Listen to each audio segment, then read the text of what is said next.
Well, first up on the bulletin, big breaking news which is coming in, a stinging attack on the NDA by the BJP MP Subramaniam Swamy. Well, Swamy has asked the centre to bring down fuel prices to 48 rupees. Says that anything more than that is extortion. Let's listen in to BJP's Rajya Sabha member.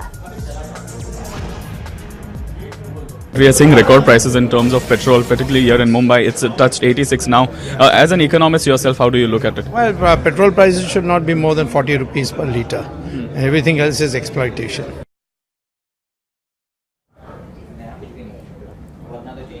Well, let's in fact listen in once again to what Dr. Subramaniam Swamy, who of course is a very influential leader within the BJP, a message that he sent out to the government from the Aam Aadmi Party, Aam Aadmi side. Let's listen in to Subramaniam Swamy.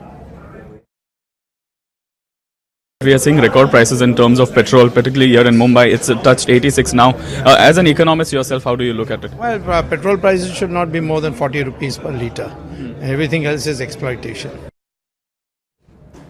In fact, joining us now, Harman Gomes as well as Hina Gambhir. Well, Hina, if I can come to you first, this is quite interesting. There are those within the government as well, within the ruling dispensation of the BJP, who've requested the government that anything more than 48 rupees per litre, it is extortion. Let's not forget the peaking prices that we've seen of both fuel and diesel. Do you think the government will pay heed and cut the tax and cess?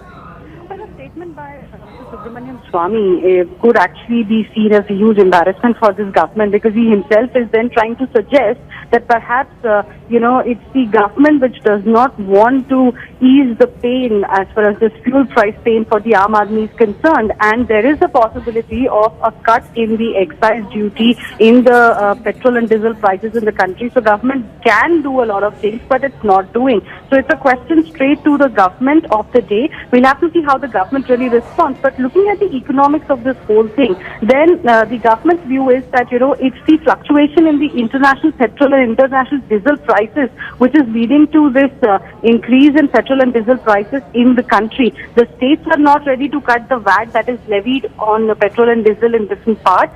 And the centre has got Hina, if you can just break it down for us, how much of the percentage of what we are paying for either petrol or diesel is going to the state government as sex? How much of it is going to the central government?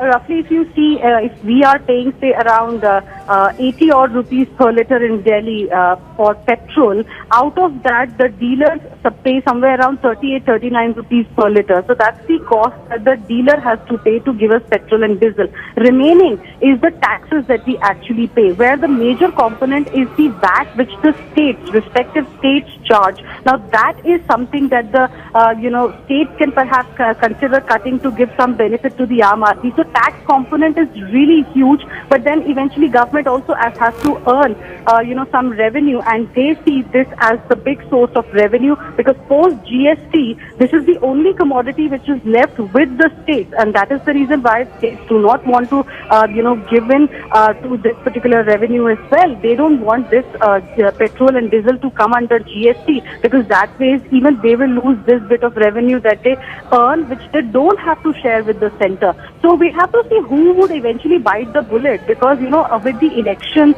likely this year, this is going to be Well, Hina, do stay on with us.